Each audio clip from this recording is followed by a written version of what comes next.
I'm going to start straight in with pay scale because, so put your water away, you can wait.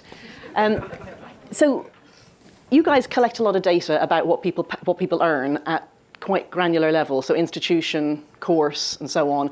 Are we getting to the point that we're really able to make the case for the returns on education at that sort of granular level and not just say, yeah, go to university, it's good for you, you're going to earn more?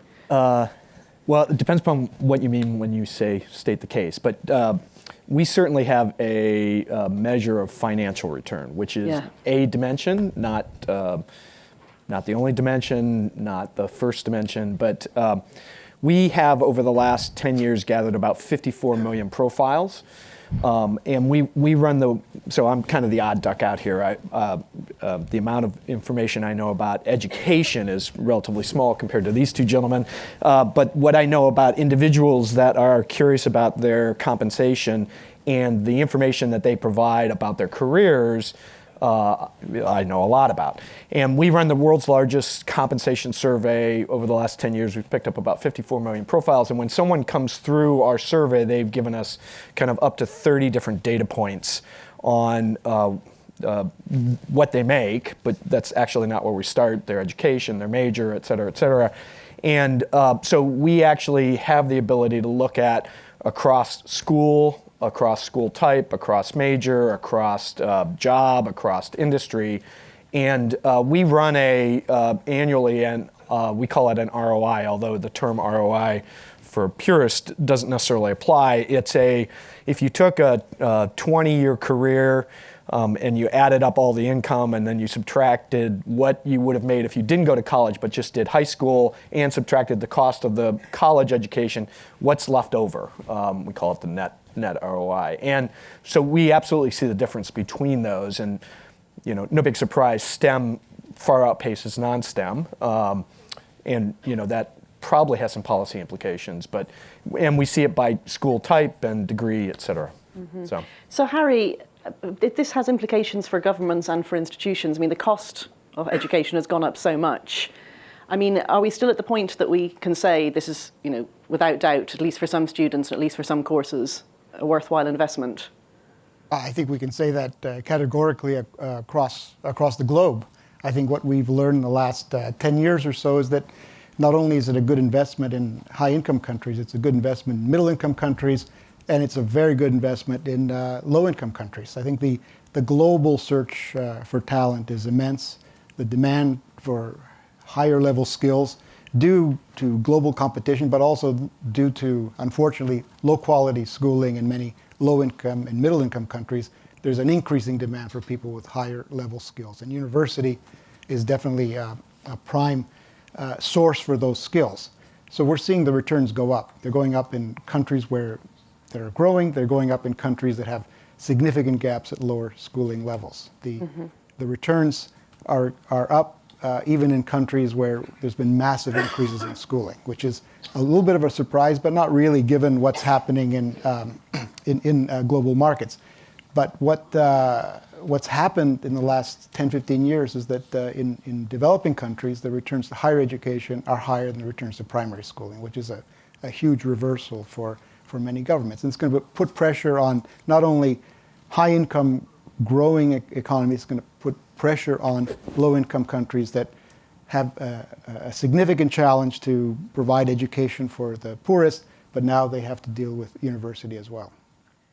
So I can see two reasons why the return would be, rising in third level more than in first level. One of them being that actually primary education is so very poor in so many places, and the other being this sort of globalization thing that what you need more than anything else is these super skilled people. I mean, IBM works right across all the ages, like right from kids starting school to the end. What should governments be doing? I mean, it could be that they should be responding first by improving primary education, even if it's the returns are higher at third level. What do you think? Well, I think in response to the first part of the question, there's no question that going out into the workforce with the equivalent of only a high school education is not a successful strategy for work and life. The increase in the number of jobs that will require post-secondary education is dramatic. the decline in the income level for going into the workforce without post-secondary education is absolutely clear. The return on investment depends upon what kind of degree, what kind of skills over time, but the case is absolutely clear that economic security depends on post-secondary education. Then if you sort of look at it on a global basis about post-secondary versus the equivalent of a K-12 education, the challenge for governments is to think about how those things are integrated, because the two things are dramatic and they're connected. Because if you prepare people through your K-12 system, and young people they have preparation, but they're not college ready, then they won't succeed. And dropping out and not completing, demonstrating that you're not able to get the kind of skill and degree that's going to lead you to a path forward, whether it's in the United States or other mature geographies or growth markets, the connection, the clear pathway from school to college to career is the challenge for government. And by the way, it's the challenge for industry as well, because operating in silos and say, we got this student a high school diploma and we're finished, go off and take your experience in college. And then for the universities to say, well, you gave us so many students who are not college ready, they can't complete. Or we have so many students who completed, but they can't get the skills or don't have the skills to be able to work. So this is an integrated problem. It's a problem for government. It's a problem for business. And the problem is to integrate the K-12 or elementary and secondary education system with your post-secondary system so that you're turning out students who have the skills to be able to work and live at a level that meets their expectations. Is there a risk that we're looking in the rear view mirror on this issue of how much you're making or how likely you are to succeed in your career, given where you went and what you studied? I mean, work is going to change enormously in the next couple of decades. I mean, even in my own industry in journalism, there are now apps that can produce quite serviceable articles on, market-moving information in like 5 seconds after the thing has actually happened. And I mean, this sort of thing genuinely makes me terrified. Is it the case that somebody who's leaving and getting a good job now is going to still be working? Well, what do you think? I mean, your data's all retroactive, effectively, at PayScale. It is, but an example would be 5 years ago that there was a premium for skills like PowerPoint, Word, Excel. Yeah. There is no premium now. Is that because everyone can do them? Well, it's the expectation, right? Right. So the labor market's not paying for them. Labor market's paying for newer skills. So in the programming area, it's like Ruby on Rails. In the analytics area, it's Google Analytics. We're seeing not only kind of does what's required from a skill perspective advance, but it's actually going broader. So some functions for example, marketing hasn't historically been thought of as a analytical area, but now you're seeing like a 9 to 12 point premium for Google Analytics in a marketing role. So, at some point I know we're going to talk about, okay, so what does this mean and what should we be doing? And I think, part of what we need to be doing is graduating people with the ability to acquire new skills as they go through their careers. Because you're absolutely right. I mean, if you have the same skills today as you did when you graduated 10 years ago, you're aging out. I mean, I'd just like a show of hands. How many people here are actually in the career that they did a degree that would prepare them for that? God, hardly anyone. Is that because the degree, the job that you're in, I mean, really there isn't so obvious a single degree for, or did you change your mind? Who changed their career path dramatically here? I mean, did the degree that you did in some way prepare you for the job? Yeah, okay, so, I mean, I have a mathematics degree. I have a mathematics PhD, in fact, and here I am as a journalist and chairing conferences. So, unless you want to know what packing measures and infinite dimensional spaces are, I don't think it was that close a match. This specifically interests me that there's still this big premium for STEM subjects. And we heard at the breakfast, anyone who was at the breakfast, there was a very good question. I mean, somebody said in workforce preparation, we hire for hard skills and then we fire because of soft skills. I mean, you'd think that But you're surprised that there's a big premium for STEM. No, I'm surprised that is the case when what people say who have to deal with people in the workplace is that we get them in without the soft skills they need. That's an interesting mismatch that companies are saying, we want you to have a degree in engineering, but actually we want you to be able to talk to people as well. I think actually companies need you to integrate both. Right. I mean, I think companies need you to have, you can call them hard skills. You can say that STEM is connected to virtually every type of work in the workplace. You have to learn those skills. This is an argument I make all the time. But I think that the workplace skills are problem solving, writing, presentation, communications, not separate from your hard skills, but taught in the context of learning those skills, because that's what's going to make learning those skills more relevant, and that's what's going to make the individual more likely to make the transition from different kinds of jobs and different kinds of skills. It's not just that you need to move to other areas, but the job that you're in will change, and the premium will be placed on your ability to learn new skills, and that's part and parcel of the education process. So if you make the hard skills relevant by embedding the workplace skills, then you're hitting it on the nail. You're hitting the nail on the head. Does PayScale collect any data that would speak to this point? Not as much. I mean, frankly, our view is exactly the same, which is the foundational level has got to be problem solving, some level of analytics, frankly, core logic. And the ability to communicate. But on top of that, you build more specific sets. And part of what we hear from, we also survey businesses, and part of what we hear from those businesses is that they continue to see a gap between the skills that they're desiring and the skills that they're getting, both at an entry and a non-entry level. So it is layering skills on top of core problem solving is absolutely essential. Mm-hmm. I mean, I've sort of heard that. I used to be our education correspondent, and people say this, but then I'm not sure that they necessarily know what they should do to respond to it. I mean, Harry, you have a global view, sat where you are. I mean, is there a particular place or a particular country or a particular model that you feel rather successfully leverages this question?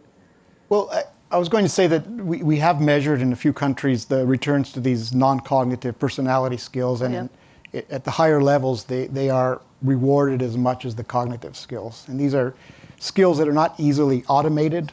They won't be pushed aside later.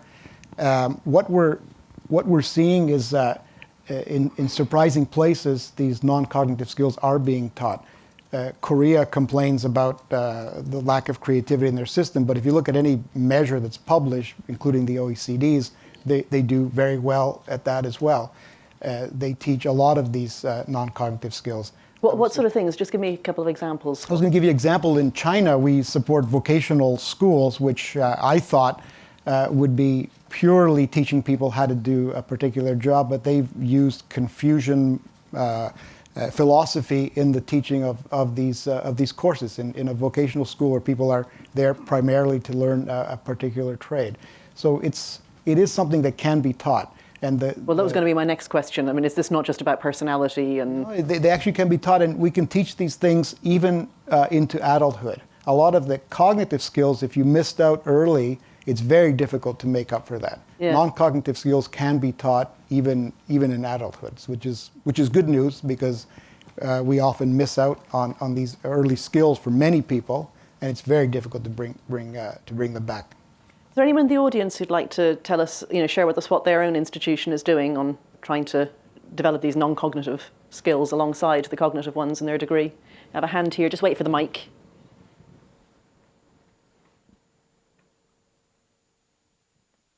Well, is this working? No, yeah, there. I'm working with much younger kids because I founded a school that's pre-K through 8. But one of the things that I've found is that it's really important to have an integrated curriculum. So at all levels of education, what we tend to do is, someone used the phrase earlier today, is silo different subjects. And A, that's a waste of time, and B, it's not practical, and C, it's not really the way the world works. So if you look at natural systems, right, what's the most important thing for the survival of a natural system or an ecosystem? It's resiliency. And everything is interrelated and interdependent. So how do you build that into our educational models right from the start? And it's going to, I mean, I think we're on the brink of massive change, but it's got to happen at all levels of education. It can't be just at your end. It can't be just at the early end. Right. So you have to look at how you're going to do that. And the things that fight that are increased technology and increased online, right? I think online education is great. My youngest just started it for high school, but then you're removing kids one more step from a natural system. So how do you get these softer skills in place? How do you teach them not only to become innovators and creative problem solvers, but ethical decision makers and team players? Interesting. I have a couple of hands here. I'll come to both of you. So we need some more mics over here. Oh, great. Thank you.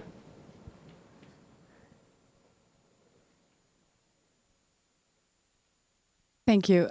Yes, so we're at Brown University, and we're actually working with a mid-career executive, so well beyond the undergrad years. What we're developing is a executive master's program for a mid-career engineer or scientist who's been in the workforce, probably leading smaller teams, but is really looking to project their career forward. And based on our research, a lot of what senior managers and organizations tell us these individuals really need is a broader skill set, ability to conceptualize, to empathize, communicate, so sort of the softer skills. And the way we're approaching it at Brown is trying to take an interdisciplinary approach, building off some of the humanities, but also bringing in the hard science, business disciplines together to create a broadening curriculum. And I'm really curious to see if any of the panelists or yourself have any information on data that supports this claim, or other best people that are working in this space and what has worked for them. Can I get you to hand the mic to the guy behind you, and then I'll come back to the panelists on all three of the...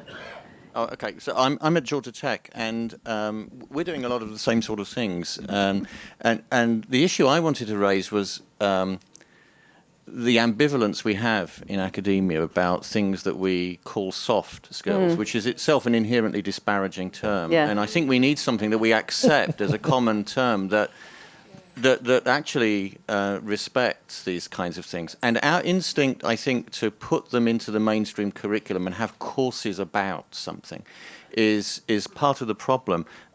Leadership doesn't belong in business schools. Communication doesn't belong in English departments. Critical thinking belongs everywhere. And it's really a mode of approaching subjects. And one of the things I think that we're doing at Georgia Tech and elsewhere is and I'm not sure this is a good thing, is we have the suggestion of a shadow curriculum where we offer, quote, badges like the Boy Scouts on these kinds of things, but they don't really count on the transcript. Right. And I think if something matters, it should count. And it should count in the same way that things that we reward students for sitting for 3 hours with their bums on seats, that should be our unit of measurement. And how do we do that kind of conversion of the currency is, I think, the major challenge as we go forward. I'm going to come back to my panelists now. So we had three very interesting remarks on things working right through the education life cycle, on soft skills, where do you teach them, how do you reward them? And I thought, I mean, the idea that we have to tell our mid-career engineers just how to talk to their underlings, it's perhaps a little bit late, isn't it? Do you want to, any of you like?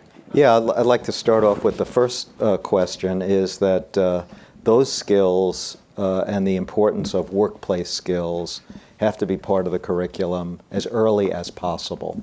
So that, and I think it's also this business about the differentiation between hard skills and soft skills. If you're looking for a new way to talk about it, let's call them hard skills and harder skills, right? And I don't think it's a question of separating it out and badging it as a different set of things that don't have an academic credential behind it. I think the academic is important in all instances. Every part of that coursework is important. The way it's taught is the critical piece. So if it's taught in the context of those skills, harder skills, so that the way you're learning math or the way that you're learning science or the way that you're learning any course is in applying problem solving, writing, and presentation. And that's what makes it easier to learn those skills. It makes it easier to continue to adapt those skills and move further on. So I think it's less about changing the curriculum and more about changing the way the curriculum is taught, starting as early as possible. And the real investment, I think, that could produce return is by getting more investment in the professional development of the people who are delivering the course. So let's say you taught a particular course 20 or 25 years ago. Maybe you should have learned problem solving to embed it into a particular project plan or unit plan, but it's essential and even more essential now because you can't wait for somebody to be later on to find out that they can't present. That's a critical component of every job, whether it's... What you're saying is much harder, actually, than adding another course, because you're saying that you need to retrain or, upskill basically all the people working for you. It may be hard, but it's essential. Yeah. I mean, there's no other option, because if you have a credential, but you can't adapt and learn and function in the workplace, these are the things that employers are regularly saying that their entry-level hires don't have. So what is the result? You're going to have people who have a credential and can't be successful, or you're going to have employers that spend a lot of money on skills training that they could spend on expanding the workforce. And the investment that we're talking about, if it's across sector, I think produces the return that we want. Is this the sort of thing you hear from your employer clients? Yeah, so we tend to talk to them more about what they should be paying than we do the other elements. So I was sitting here, my perspective on this is more as a employer, and and so in my career I've been at big companies like Heinz and Boeing and Microsoft, and now I'm at a 250-person company, and the world of how both candidates, prospects, and employees communicate with companies and how companies communicate back has completely changed, right? So it's like when we get an inbound request for somebody looking for a job, the first place we go is LinkedIn and Facebook. And and frankly that will determine whether somebody gets a next call from us or not. And the area where I've seen the biggest challenge on maybe what would be categorized as the soft skills in managers, particularly engineers, is that frankly the younger generation, I hate to say this, but the millennials communicate differently, and their expectations are slightly different. Contrary to popular belief, they work as hard, they're just as dedicated, and they love to get on board and make something happen with a company. But how you interact with them is different, and if you're not able to pivot to leading a team of millennials, that's a problem. And so I think my view of it is more as a consumer of labor and the things we look for and how we look for them. It's very different than it was even 5 years ago, and I predict it'll be very different in 5 years from now. And so as educators, as you think about that, that's it's not just you got to have your LinkedIn profile up to date. It's the teaching people how they can stay on top of and adopt the newer platform technology, whatever happens to be out there, because that's where industry goes. Is there something you see, Harry, that institutions should be doing? Like, is there a gap that you see? Definitely. I mean, we hear it from the employer surveys that we manage. There is definitely a lack of skills. It's not always well articulated, not always well interpreted, but I do think there's a lack of the so-called soft skills. I think that there is certainly a case to be made that if you can identify the skills, if you can measure them, if you can associate a value to them, then they are skills, just as hard as the so-called hard skills. I do think it's possible to integrate the teaching of the so-called soft skills with other subjects. We see it at the basic education level. There are innovations that have gotten rid of grades at the primary school level and teach skills in a multi-age environment, and it works better than the traditional approach. And they can impart the so-called soft skills. So I think these are definitely things that can be done, and there's a value to them. I think we should measure that, and we should actually monitor that. I'm aware I have a blind spot this side because I'm staring at my panelists. So now's your chance to put your hand up over here if you want to. Okay, I do have one here. Thank you. So I'm from the University of New England in Maine, and we have a big demographic problem. Our demographics pretty much mimic the country of China. We are working with the biggest bank in the state, Bangor Savings Bank, to overlap the educational program with the new hire, young professional hire program to develop what we're calling essential workplace competencies. And it's not just higher ed kind of helping them.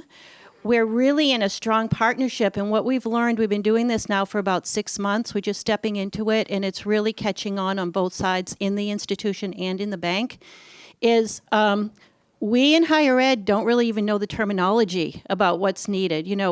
When the bank says essential workplace competencies, they mean they need young people ready to go tomorrow. Where in a course, it's something that can get added in, and we'll deal with that, and it's not quite as urgent. So the idea that why we're working on this, given that demographic backdrop, is we don't have time to bring the millennial generation into the natural, adaptation into management. We have to really jumpstart them into that. And these essential workplace competencies are becoming way more important than, say, the other technical credit, banking. That they can learn that. This is turning out to be extremely challenging, but where the higher ed institution, University of New England, and the bank are learning side by side, and we think it's going to have a good promise. I mean, there's an interesting tension between this idea that there's still an enormous return to going to higher education, and then we've just heard 15 minutes of self-flagellation about how, we're not doing the right things in the right way. I mean, do you think there's a degree of complacency? Yeah? Well, I think that there's a complacency, and it's ironic because there's this sense of urgency that we ought to have. And I think we haven't talked about this, but such a large percentage of young people who complete high school begin college and don't complete. Yeah. And the numbers about not completing are very different when you talk about higher income, middle income, and low income. In the United States in 1970, 6% of low-income 24-year-olds had a college degree. And 45 years later, it went from 6% to 9%. Yeah. So you basically made no progress whatsoever. So now, how could you make progress? Because this is urgent. And in the early morning panel, there was discussion by my colleague Mike King about expanding the number of people who can complete. And one of the ways you do that is just like this person from Maine indicated, by actually bringing the workplace skills into the curriculum so that people understand you're being educated for a purpose. And also, I presume a lot of these are skills that help you actually complete. They do. And we've been involved in a program that we created called P-TECH. It's a grade 9 through 14 school, the first ones in the United States, to be able to actually create a clear pathway from school to college to career. And dealing largely with low-income students, it's doing exactly what I think the urgency requires, which is that you've got to train young people with the academic skills and the workplace skills, starting as early as possible, and doing things like including mentoring from the people in the private sector, retraining the faculty, having paid internships as an integrated part of what you do so that young people really understand, I'm learning this academic course, I'm learning these workplace skills, for what purpose? And ultimately it winds up meeting the needs of businesses, whether they're in the IT industry or the banking and finance industry or healthcare. I had another couple of hands, yes, here in the front row, yeah. Just wait for your mic. I'll hand it to you next. I'll take 3. I'm sorry. No, you go and I'll ask him next. It's fine. I'm from Canada, Max Blau, Wilfrid Laurier University. I want to comment that I think the notion of training for jobs and training for softer skills is a little bit misplaced in some ways. We at my institution think about our role as being very much in terms of human development, and we take the approach that integrated and engaged learning, where students have their curriculum integrated, whatever course they're in, and that they're engaged in their learning very actively is important. We have a co-curricular record. So at the end of study, the students have their curricular record with their grades that is attached to them permanently, as we heard earlier. And we also have a co-curricular record that tracks what they do outside the classroom, how they contribute to student life, etc., and that becomes part of their record as well. We have what we call entrepreneurship and innovation right across the curriculum, so students in music can take courses in entrepreneurship, students in social work, etc., because we recognize that 90 to 95% of our graduates will be engaged in the world of business one way or another. We also have a real difficulty in measuring. What is it that we are trying to achieve with this? We're trying to achieve really engaged people who can enter the workforce with the soft skills. We're convinced that students learn more from one another outside the classroom than we teach them in the classroom. We're convinced that technology is very good at getting the curricular stuff into their heads, but they need to interact very intensively with one another to develop all those so-called soft skills. So we're taking a rather energetic approach, but we're having a heck of a time measuring, and I'd value any comments you might have in terms of measurement. Before I come back to the panel on that, could you pass the mic to the front row here, and I'll take another question, and then we'll come back on both. I've been asked to stand. Charlie Frank, IBM, but also on the board at Mount St. Mary College up in Newburgh, New York. And I guess the first, not a question, but a comment. In the past, weren't soft skills really called liberal arts education? And really, isn't that where it came from? And is the problem really a disconnect of technical teaching, such as engineering and STEM, et cetera, and liberal arts? And liberal arts has been kind of minimized, and put down over the past couple of years as sounding kind of archaic. And wouldn't, if you want to leverage what you have, the best thing to do would be to take the existing liberal arts capability you have in the humanities sections of your institutions and more integrate them into the so-called hard skills that we're looking for. Interesting. Would my panelists, I start with Harry. Yeah, thanks. I wanted to comment on the example that was given. I think there's a real lack of information, especially for students that are entering their college, university careers.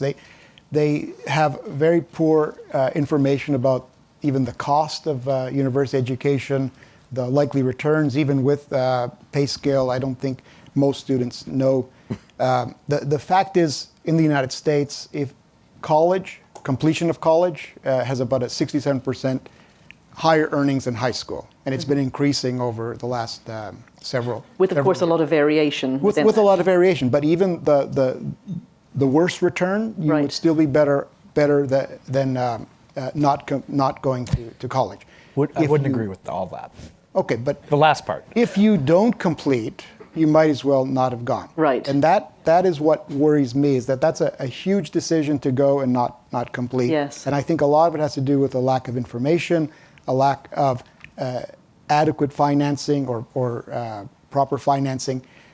And a lot of people that should have gone to university don't go for a variety of reasons, again, due to a lack of information. It turns out that not knowing anyone that went to university is a huge reason for not going, regardless of what your grades are and what you could have done. So the lack of information is huge for students. And when they enter university and face this challenging environment, we're not giving them all the skills that they need. I think the decisions are made too quickly with a lack of information. I do think there is scope for integrating what are called soft and hard skills. There are some measures. I don't think they're perfect yet, but there are some measures. I'm happy to talk about that with anyone. And we've tried some of this. It's useful as a first instance. Right. Let me give you an example looking at the data about our kids college ready. Not far from here, the City University of New York has a community college in Queens, and we did a little data analytics about the students who had a high school diploma and enrolled and began. And if they had a high school diploma and were taking 2 remedial courses, one of them being math, 99% of them dropped out before the end of the first semester. Their tuition was already paid, so it wasn't a question that they couldn't afford it. They couldn't do college-level work. And actually, 60% of them dropped out within 6 weeks. So the issue is, are we going to do a better job of getting young people college ready? And I don't think that liberal arts is taught including those workplace skills. And very often you can have a young person taking a history course or an English course in a very, very traditional lecture type setting, and the context of how do I use the skills that I'm learning to be able to solve a problem, refine my skills, grow as an individual, and learn at a higher level. That's the challenge. It's not that there's liberal arts and that there's science and technical and math and they're all separate. It's the question of how do you teach that academic skill and make it relevant so that that person can be able to grow and learn and adapt their skills for whatever changes are going to take place in the workplace. When you talk to large employers about their entry-level hires, they consistently say they lack writing skills, presentation skills. Including people who've done courses in English and including people who have bachelor's degrees, master's degrees, and broader kinds of degrees, that they don't have those. Don't call them soft. They're essential skills, and they're critical to being successful in your line of work or mine or anybody else. If you're looking at somebody that you want to hire and promote, you want people who have the ability to learn, adapt, and grow. Who here has a liberal arts degree? And who here has a technical or science degree? Does it make, like, I presume you all work in teams with people who have both, and would you be able to say who had what on your team? I'm not sure, really. I mean, I work with people who have history and economics and English PhDs, and I have a maths PhD, and, doesn't feel that different. I was sort of listening to what you were saying about the things you do with your students in this sort of co-curricular way, and I was thinking maybe that's part of what helps to keep people there. Like, maybe that's not the intention, but you're engaging with people, you're making them presumably produce material, turn up to things, work in teams, and maybe that helps just with retention, even if it's not the primary goal. I've probably room for sort of two or three more questions. I'll take 3 questions or 3 points together, and people with your hands up, I know you're going to want to say the same things in response to later panels. I promise I will try and ask everybody. I'm not looking this direction enough, so I'll take this gentleman first. Thank you. So the one thing that I actually have been reading a lot about has to do with neither hard nor soft skills. Well, sort of in there. And it actually is the determination of a person's success is character. Character, yeah. And so that is kind of an interesting issue because we don't teach character most of the time. And some schools have now started offering courses about character, which are then sort of poo-pooed by a lot of the faculty because they're like, these are not what we are traditionally teaching. So I'm wondering how people in this room actually have or have not seen that kind of development in higher education. I'll take 2 more points and then join them all together. So I'll take these 2 ladies near the, just pass the mic over, thanks. Hi, Carissa Rayner with the SEIU 775 Benefits Group. I'm especially interested in low-wage workers who want to gain economic mobility through training. And it's curious to me that we started the conversation talking about how college generates ROI for working people. And we quickly moved into a conversation about competencies and what competencies are employers most wanting and why there's a mismatch between what they're wanting and what institutions are producing.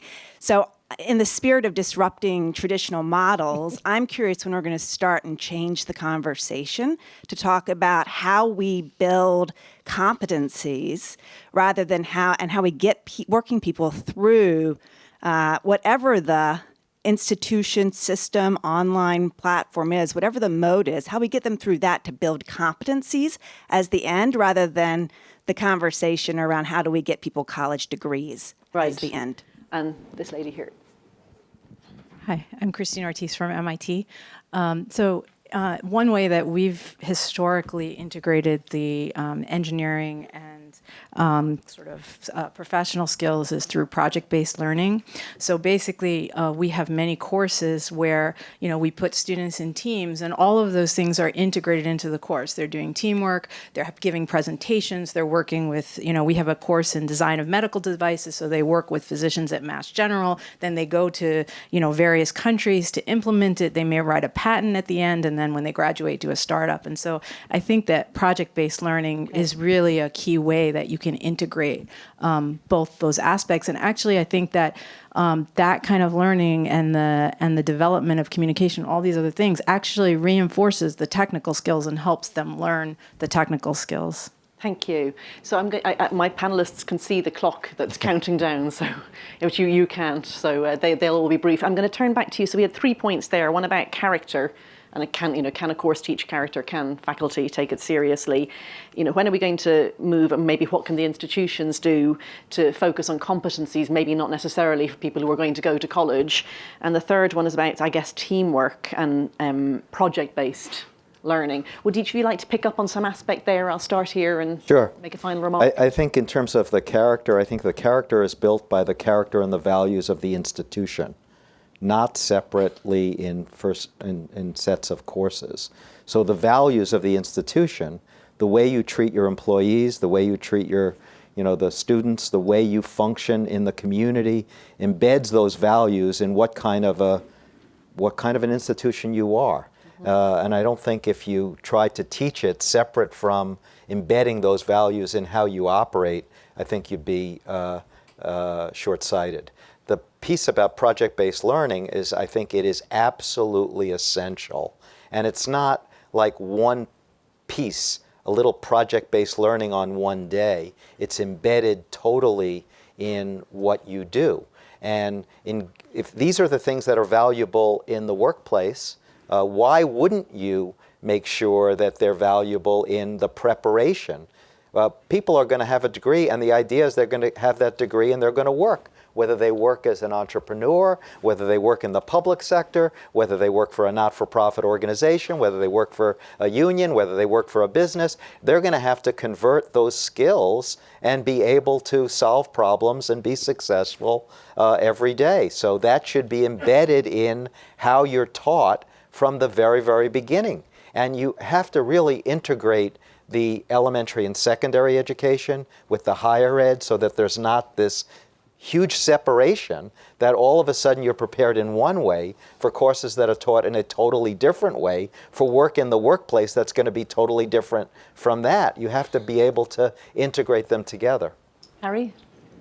I agree with the project-based approach. I think we do need to find ways to demonstrate competencies and skills. I think simulations and project-based learning is the way to go. I think that challenges the way that we typically teach and then assess with examinations and written tests. That has a huge implication also for the cost of education, which we haven't talked about yet. And I think given the very high returns, we have a unique opportunity today to change the financing model to focus much more on using future earnings, which according to PayScale and many others are at a historic high. People will earn more as a result of their education. We can't pay with current dollars what we need to do to improve the education system. We can use future earnings and we can change the financing model. Mike, is there anything you want to say in response to our? Well, I'll just pick up on the theme. I think in general we tend to view, and for the most part it's right, that there's a positive return on higher education. I'll just use that broadly. But we see a huge difference between both major, so STEM, non-STEM, and secondarily school. And just to draw an example, I'll pick our local school, University of Washington. The average engineering student, 20-year ROI. So take their 20-year total income, subtract out the cost of college, subtract out what they would have made if they were just gone straight out of high school. It's about $900,000. Versus an art degree major from the same school, it's about $170,000.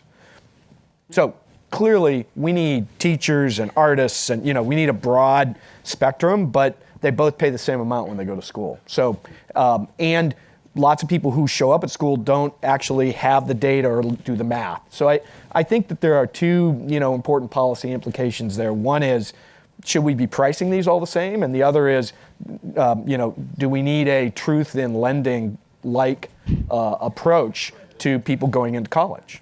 Yeah, that one got a sort of a whoa here from the audience. Well, I'm just giving you the data. Yeah.